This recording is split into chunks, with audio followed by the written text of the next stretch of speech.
quite windy, so this is almost definitely not going to be usable. We are at Abbotshall Parish Church in Kirkcaldy, a place I've driven past quite a lot because it's quite prominent. I've never been inside, so yeah, there are Commonwealth war graves, so let's go for a wee look. Ah wow, it's definitely ticking the photogenic boxes, and it's a really nice mixture of old and new because there is a skull and crossbones tombstone there and a newer one behind it. And then really new up on top of the hill there. This is really cool. Now I turn around very slowly and go and have a look at this one that is sinking into the ground. Wow, yeah, look at that, it's really nice. It's got some crossed tools. There's a spade and a long cutting thing. I think that's for cutting peat, but I'm not sure.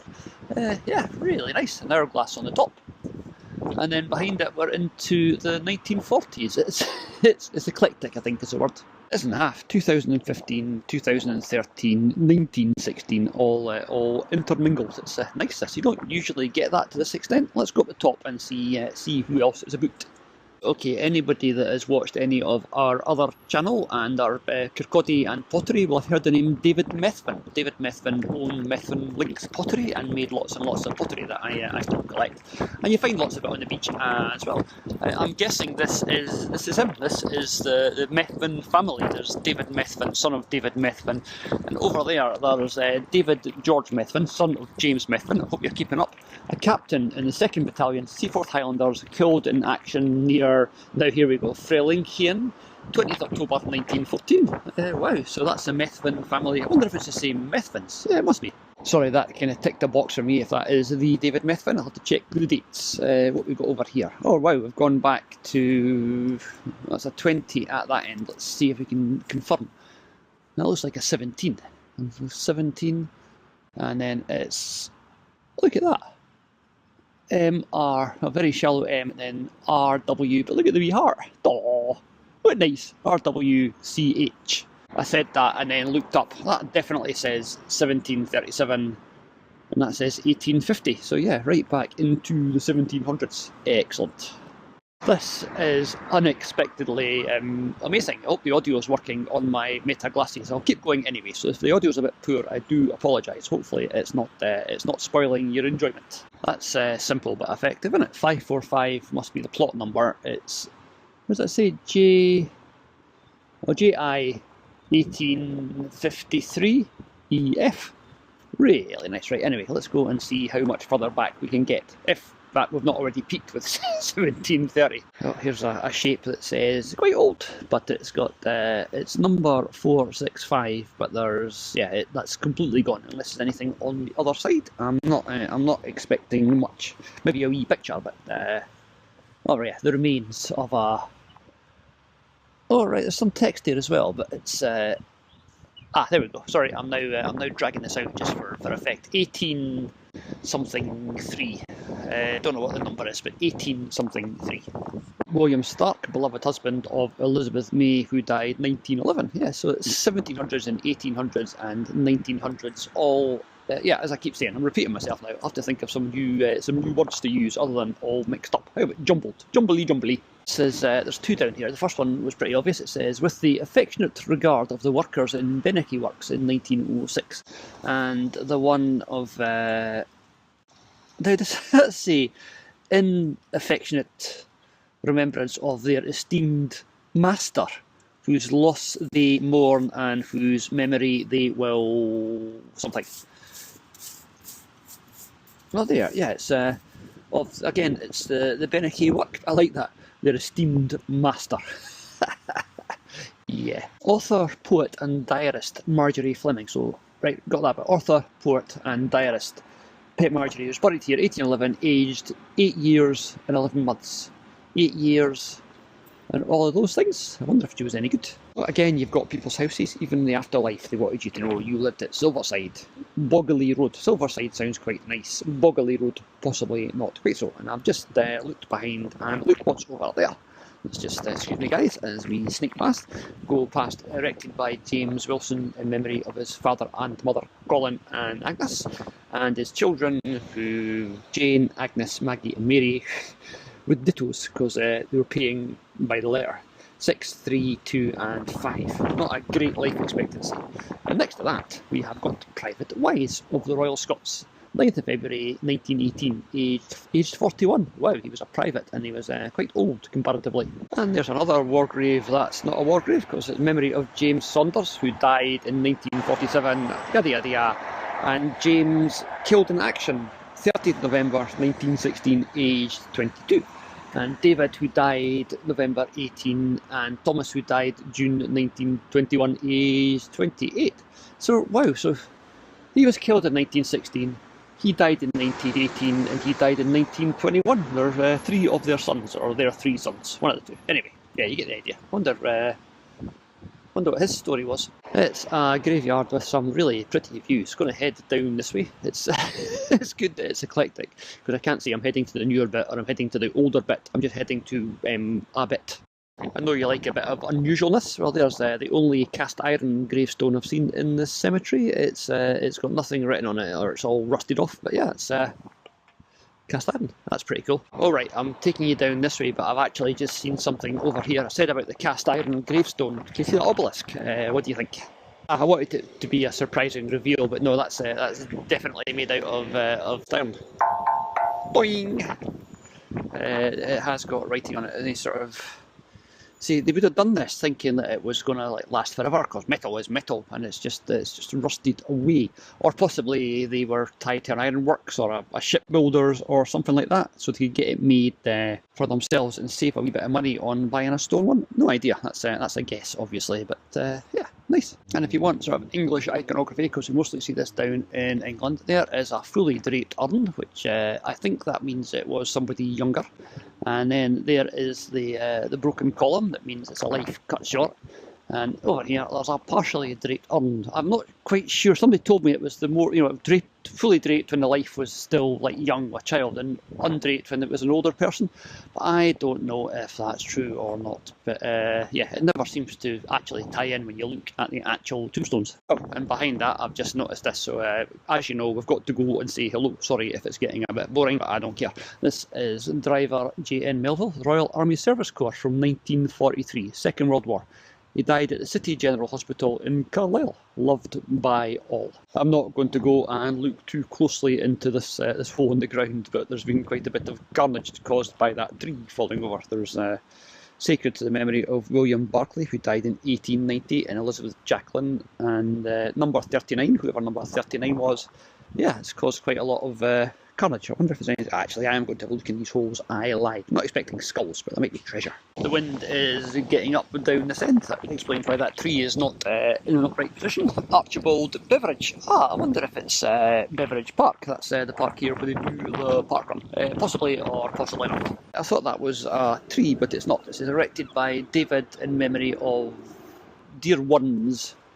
That's not sure, just a pottery thing that used to have an urn or something all on top of it. Anyway, memory of James Hamilton, 5th of February 1892. But I'm more interested in whatever that is behind. There's a wee pan-tiled building. Let's see if we can find a way into it from this side. And beside Robert Graham from 1873, there's a hole in the wall. Let's go for a wee. Alright, it's been some sort of building at some sort. There's the back wall of it.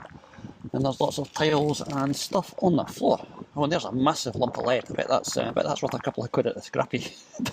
This is a big bit of lead drain pipe there. It's a bit photogenic, isn't it? It's yeah, I'm going to say that quite a lot. I'm now walking back across here because there is a pilot from the Royal Canadian Air Force for our Canadian friends who died in 17th December 1941. That's Sergeant Peggy. And behind Sergeant Peggy there is Private Brand of the Highland Regiment from 1942. Gone, but not forgotten. Definitely not forgotten by us, because here he is on our wee channel. This has been quite grand. It's now very overgrown, but you can just about see John Sang, engineer, Kirkcaldy, born 12th of August 1809, died 14th of April 1880 something. His son Norman and lots of other members of the Sang family. William Drysdale Sang, CE, chartered engineer possibly, and his son William Alistair Sang, CE, died in active service in Belgium 1916. Lots of people in here died in the First World War but are on family gravestones. And riddle me this. This is, I thought it was the back wall of the cemetery, and that's the wee building we were just looking in is over there. But look at this, that's that has been an amazing thing in its day. It's been rebuilt with brick by those things, but look at that. Skulls and wreaths and a winged cherub face thing and lots of writing that I can't even begin to see. I don't know if you've got a better luck than I have, but the problem with this sort of stone is you look at that and you think, is that an 8 from something, or is it just the way that the stone has weathered? No idea, but it's yeah, didn't expect to see that round this corner. Okay, onwards and upwards. Like a wee bit of patina. There's a stone with a lovely wee bit of patina on it. That's quite nice, isn't it? It's in living memory of Alexander Bartholomew, who died in 1927, and his wife Mary, who died in 1927 as well. And their son, another one, Private Thomas W. Bartholomew, 43rd Canadians. Sorry, can I do that again? Private Thomas W. Bartholomew, 43rd Canadians, who was killed in action in 1917, aged 31. And then members of their family down the bottom. And behind them there is another one. Oh, this is quite an important chap. This is Captain J. McLean of the Black Watch, who died in 1943 at the going down of the sun, and in the morning we will remember them. So it's hello, Captain McLean. Don't see that many officers in, well, obviously there weren't many of them, and they tended to keep themselves further away from the dangerous bits. And here's the one you've all been waiting for. Sacred to the memory of Robert Smith, who died 11th of July 1929, aged 70, and also his wife Euphemia. I don't know what it is about that name. Euphemia Bell, who died in 1930, aged 73. Hello, Effie. I don't believe it, but here is yet another one. This is erected by George and Mary Seath in loving memory of Mary Bain, who died in 1923, blah blah blah, but look. And their son George, killed in action against the enemy 22nd October 1943. Aged 35. So many servicemen memorialised in this graveyard. My tongue is not working today, my words are not coming out. This is quite grand, and it's quite grand because it was erected by, there's a train going past. Go on train, keep going, keep going, keep going. Come on, I'm trying to read gravestones here. I think you can make a bit less noise? No? Okay, I'm just going to witter now till you go away. I hope it's not too much longer, because I am running out of things to say and it's starting to get annoying. There we go, right. Erected by George B. Dias, an architect from Kirkcaldy, which is why it's a big stone. In loving memory of his wife, Christian. Oh, his wife was called Christian, Elizabeth Oswald, who died in 1926, and Isabella Oswald Dees, and Mary Brown Dees, and Beatrice Edith Malden. And down the very bottom, not even fitting onto his own stone, the above George B. Dees, architect, who made it to 86. So yeah, quite a nice, big and impressive stone, isn't it? We're almost in the furthest corner of the graveyard now, so let's go and see if there's anybody lurking over here that we can say hello to. There is James Skene, the youngest son of George and Maggie Gourley, accidentally killed in 1924, and various other Gourleys going up to 1985. And right in the far corner, erected by George and Mary Blake in memory of their daughter Effie. It's another Euphemia! Hi Effie! Who died 10th of August 1916 in her 20th year. That is a really, really photogenic view. Considering we're in more or less the middle of Kirkcaldy, I am quite surprised. I know there's 2 other big cemeteries in Kirkcaldy that I drove past this morning, actually, but this is probably definitely the best. And up there, can you see what's sitting, just catching the sunlight? So we'll head over towards our next war grave. Here's another stone sinking into the ground, 1816, I think that is. Is that a 7 or a 1? No, that's a 1. So 1816, erected by James Russell in memory of his wife Catherine Russell. No, that's a Rutherford. So it's James Russell and Catherine Rutherford, who died something May 1813 down there. Yeah. Well, nice. And behind them, just because we're looking at it, James Arnott, May Gregor's wife, 1893. So yeah, we're back into quite an old bit of this graveyard. It is quite strange, that's 1844 there, and that's started in 1972, that one over there. So yeah, they must have plots, or even dig a grave right next to, yeah, no idea. Bit strange, an unusual sort of layout in this place. Here we 1902, erected by Jane Wright in memory of Thomas Green and their son, the Reverend William Green, FRGS, who died 1902. And he's in Verallen, he's not even here. That's Granton on Spey. I know that because it says it there. And behind that, we've got, oh, not another one. To the memory of John Syme, beloved husband of Euphemia Chalmers. Hello, Effie, who died 29 September 1902, and also Euphemia herself, who died in 1912, aged 74. That's a name that has to come back. Somebody has marked themselves out quite the big plot and slabbed it with stones to, I don't know, stop anybody coming to visit them, I guess. This is a memory of Alexander Birrell of Tyree. Now, that's not Tyree, that's, anyway, it died at Inverteal. Inverteal is not far from here. There's a quarry there and a farm and stuff. So we know where Alexander and Elizabeth were, and behind them is what we actually came up to see. It's Sergeant A. Foote, pilot, Royal Air Force, died 1944, aged 20. Again, he was loved by all, allegedly. And right next to Sergeant Foote, in loving memory of Thomas Foote, who died in 1953, husband of Elizabeth Beveridge, who died in 1982, and also their son Andrew, who was killed in active service, and that'll be him next door. Getting up closer to the church, as you can see over there, and we're getting some bigger tombstones. This is John Wilson, who died 1887, and Isabel Adamson, who died 1892. And yeah, the usual array of members of the family.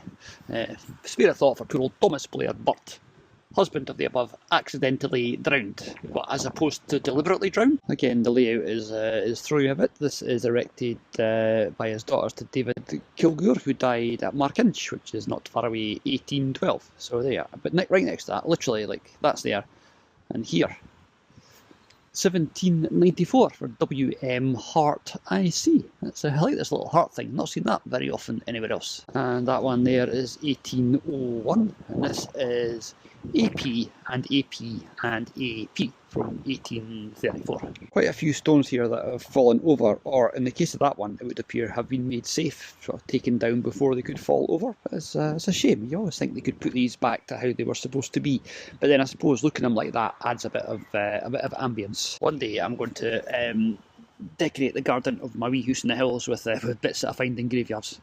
Probably not, actually. Well, that one is alive with bugs. Sorry guys. 1811 for RR and BL, and then David Roger, who carved his name in big deep letters so it could never be erased. He's a late toll contractor, died in 1855.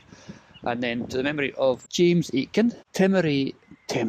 What are you talking about? To the memory of James Aitken, tenant in Southertown. What a nice stone. It's lasted really well as well. I mean, it's for a stone that goes back to 1768, that's in surprisingly good condition. I wonder what this big platform here is, or was for. It probably, obviously, once upon a time would have had a big memorial on it that is now gone. Yeah. So whoever wanted to be remembered with a big concrete plinth is yeah, forgotten. Right, let's head across this way around the back of the church. Not for any particular reason. I haven't seen anything over here that I want to go and have a wee. Oh look, it is Able Seaman Walker of HMS. What's that say? Oh right, come on, they're just trying to confuse me now. HMS, what is that? Is either Keto or Kifto. I think anybody wants to Google that and let me know in the comments. That'd be great. But that's Able Seaman RNVR, Royal Navy Volunteer Reserve from the First World War. And right next to them, erected by his widow in loving memory of her husband John Walker, same name, who died in 1914, aged 54. So I'm guessing that would be their son, possibly, probably, maybe, don't know. This was interesting just because it's different, and it's one of those statues with eyes that follow you. It's a small girl with a book, and oh yeah, a book and a pen. So she's got her book there, and she's got her feather quill up there. That is really, really nice. Right, let's see if we can find anything about her. Marjorie Fleming. Oh, Pet Marge. This is the girl we saw at the gate with the poet and the writer, the diarist. Marjorie Fleming. Pet Marjorie. Kirkcaldy, December 19th, 1811. Aged 8 years and 11 months. And I've been gibbering too much because the battery in my glasses has just died, so apologies if the sound quality's just got worse, unless it's just got better, in which case no apologies. But this is such a cool thing over here. Ordinarily when the battery dies I would just say, right, that'll do, that's a sign, let's pack up and go home. But look at that big stone urn, and yeah, there's a lot of work gone into that. Let's see if we can, Susan Catherine, his daughter, 1858. The grave of William Taylorstone. You want to know why it looks like that? It's because it's the grave of William Taylor, stone carver of this town. Born May 1809, died March 1881. And try to get my head around this stone because it's James Burt, born 1807, but then there's Lieutenant James Burt, grandson, killed in action at Mitterrand, France, 19th July 1918, age 20. So that is Lieutenant James Burt. And over here, in memory of James Burt, a bookseller and teacher for nearly 40 years, there he is again, Lieutenant James Burt, killed in action 1918. And then next, this man is immortalised in more ways than one, in memory of Lieutenant James Burt, 8th Battalion, the Black Watch, killed in action leading his men on the attack on Mitterrand, France, 19th July 1918, age 20, and he is actually buried in Mitterrand Military Cemetery.